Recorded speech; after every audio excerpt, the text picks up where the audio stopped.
कानी बहू। किशोरी लाल जी के बेटे राघव की शादी की बात जगह जगह चल रही थी, लेकिन किशोरी लाल जी को कोई लड़की पसंद ही नहीं आती थी। और उसकी एक ही वजह थी, किशोरी लाल जी का लालची होना।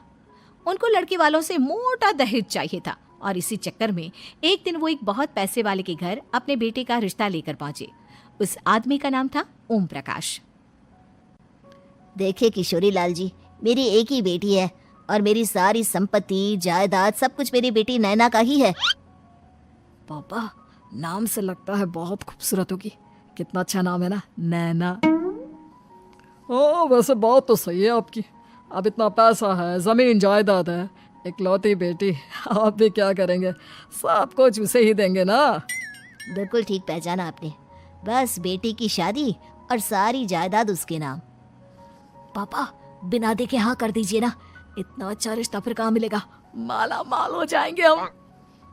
मैं अपनी बेटी को बुलाता हूँ। अरे नहीं नहीं नहीं नहीं, आपकी बेटी का नाम नैना है, सुनकर ही लगता है बहुत सुंदर होगी। रहने दीजिए अंकल, मैं तो आपकी बेटी के नाम से ही इतना खुश हो गया हूँ कि उसे बिना देखे शादी करने को तैयार हूँ। अब तो मैं उसका चेहरा सीधे शादी के बाद ही देखूंगा। और इस तरह राघव नैना का चेहरा नहीं देखता और उससे शादी कर लेता है।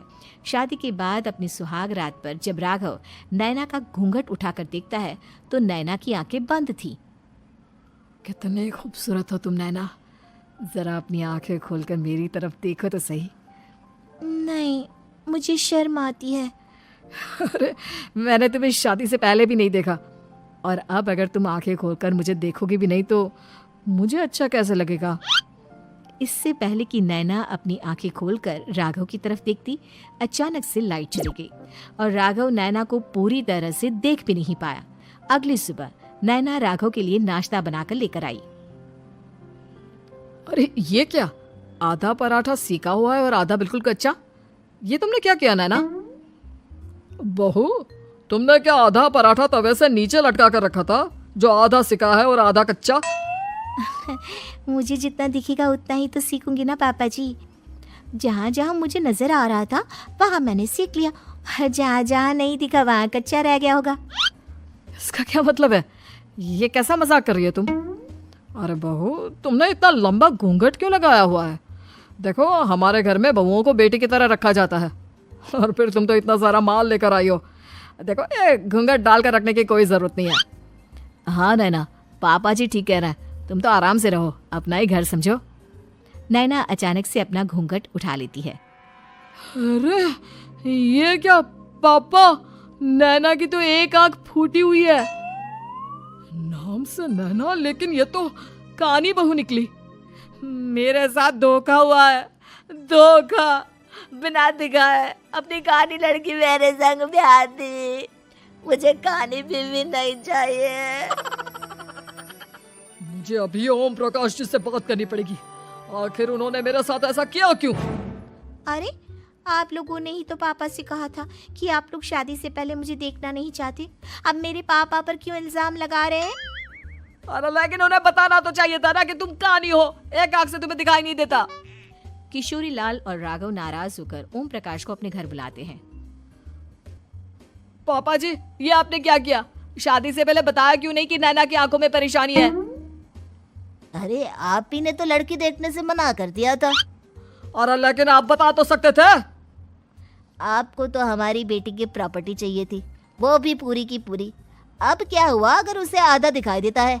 प्रॉपर्टी तो आपको पूरी मिल गई ना। अरे ये क्या बात हुई? मेरी शादी प्रॉपर्टी से नहीं, आपकी बेटी से हुई है।